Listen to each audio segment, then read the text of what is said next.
As opposition leader normal situation में मेरा काम ऑपोजिशन का रोल है, सरकार पे प्रेशर डालने का रोल है।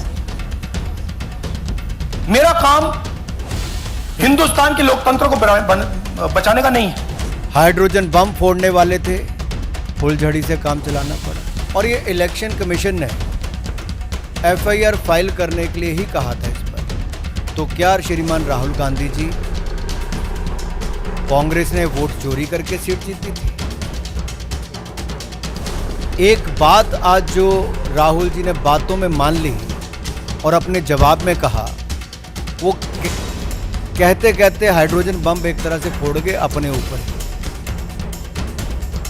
वो कहते मैं लोकतंत्र बचाने नहीं आया। राहुल जी लोकतंत्र को बर्बाद करने की तैयारी है क्या? हाइड्रोजन बम फोड़ने वाले थे, फुलझड़ी से काम चलाना पड़ा, वो भी फुस हो गई। क्या हो गया? इलेक्शन कमीशन ने बड़ा स्पष्ट कहा है कि no deletion of any vote can be done online by any member of public. Online किसी भी वोट को नहीं काटा जा सकता और no deletion can take place without giving an opportunity of being heard to the affected person. तो बगैर किसी की बात सुने उसका वोट नहीं काटते, उस पर निर्णय नहीं करते। 2023 में अनसक्सेसफुल अटेम्प्ट्स की गई, प्रयास किए गए जो विफल रहे, नाम काटने के आलंद असेंबली कॉन्स्टिट्यूएंसी में।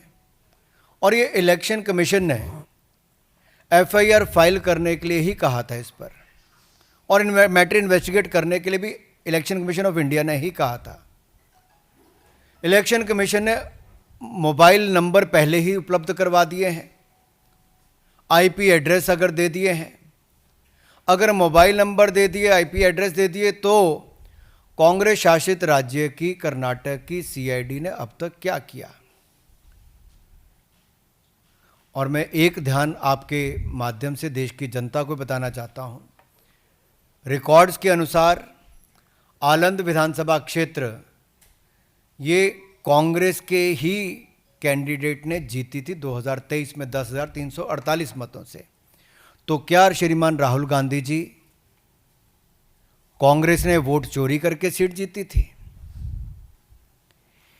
एक बात आज जो राहुल जी ने बातों में मान ली और अपने जवाब में कहा, वो कहते कहते हाइड्रोजन बम एक तरह से फोड़ गए अपने ऊपर ही। वो कहते मैं लोकतंत्र बचाने नहीं आया। राहुल जी कहते हैं लोकतंत्र को बर्बाद करने की तैयारी है क्या? गलत निराधार आरोप बार बार संवैधानिक संस्थाओं पर लगाना, गलत निराधार आरोप बार बार इलेक्शन कमीशन ऑफ इंडिया पर लगाना, कभी ईवीएम पर प्रश्न चिन्ह खड़े करने, कभी वीवीपैट पर करना, कभी चुनावों के नतीजों पर करना, और कभी टूल किट के सहारे भारत के लोकतंत्र पर, संवैधानिक संस्थाओं पर प्रश्न चिन्ह खड़ा करना, क्या यह आदत सी बन गई है? क्या चाहती है कांग्रेस पार्टी?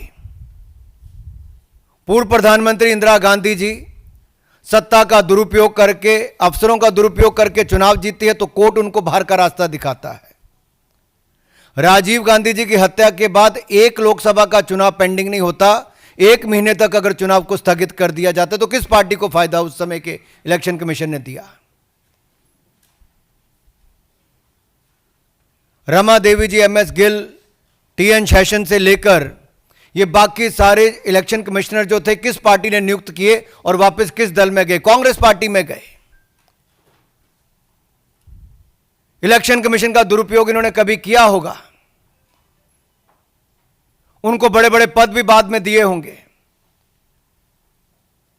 लेकिन अगर निष्पक्षता के साथ भारत का इलेक्शन कमीशन काम कर रहा है तो बार बार राहुल गांधी जी का प्रयास है कि लोकतंत्र पर प्रहार किया जाए, भारत के लोकतंत्र को कमजोर किया जाए, जनता को गुमराह किया जाए और जिस तरह से बांग्लादेश नेपाल में स्थिति बनती है वैसे झूठ बोल बोल के वहां पे स्थिति पैदा कर दो देश अगर में। आप ये खबर फेसबुक पर देख रहे हैं तो वीडियो को लाइक करके पेज को फॉलो करें। इसके अलावा अगर आप इस खबर से यूट्यूब के जरिए जुड़े हैं तो चैनल को सब्सक्राइब करके बेल आइकन दबाना बिल्कुल ना भूलें। नमस्कार।